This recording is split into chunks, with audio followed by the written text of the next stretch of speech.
తెలుగు చిత్ర పరిశ్రమలో మరో కీలక పరిణామం చోటు చేసుకుంది. ఆంధ్రప్రదేశ్, తెలంగాణ రాష్ట్రాల్లోని సినిమా ఎగ్జిబిటర్లు తీసుకున్న తాజా నిర్ణయం పరిశ్రమపైన ప్రభావం చూపనుంది. థియేటర్ల నిర్వహణపైన భారం పెరిగిపోతుండటంతో జూన్ 1వ తేదీ నుంచి థియేటర్లను నిరవధికంగా మూసివేయాలని ఏకగ్రీవంగా నిర్ణయించుకున్నారు.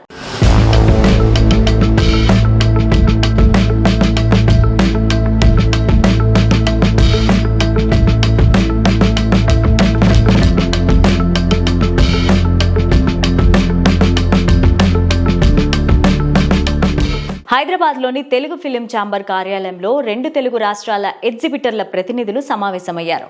ఈ సమావేశంలో నిర్మాతలు దిల్ రాజు, డి సురేష్ బాబు కూడా పాల్గొన్నారు. ఎగ్జిబిటర్లు తమ ఆర్థిక సమస్యలను నిర్మాతల దృష్టికి తీసుకెళ్లారు.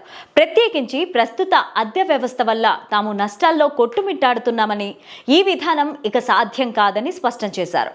థియేటర్ల నిర్వహణకు రోజురోజుకి ఖర్చులు పెరిగిపోతున్నాయి, కానీ వసూళ్లు తగ్గిపోతుండటంతో వివాదం మరింత ముదిరినట్టుగా తెలుస్తోంది.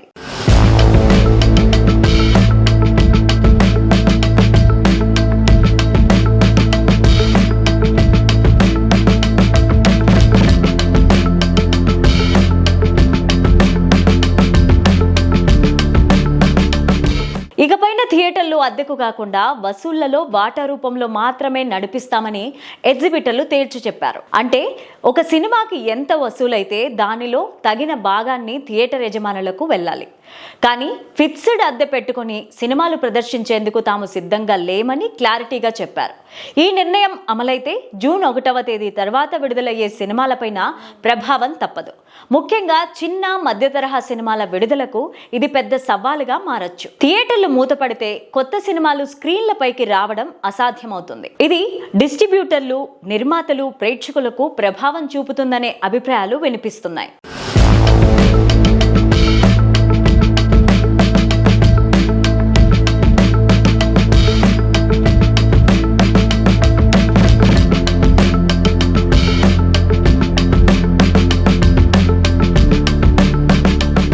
ఇప్పటికే పలు రాష్ట్రాల్లో పర్సంటేజీ వ్యవస్థలు అమల్లో ఉండగా తెలుగు రాష్ట్రాల్లో మాత్రమే అద్దె వ్యవస్థ ఎక్కువగా ప్రాచుర్యంలో ఉంది. కానీ రోజురోజుకి మారిపోతున్న మార్కెట్ డైనమిక్స్ దృష్ట్యా ఎగ్జిబిటర్లు వాటా పద్ధతికి మొగ్గు చూపుతున్నారని స్పష్టమవుతోంది.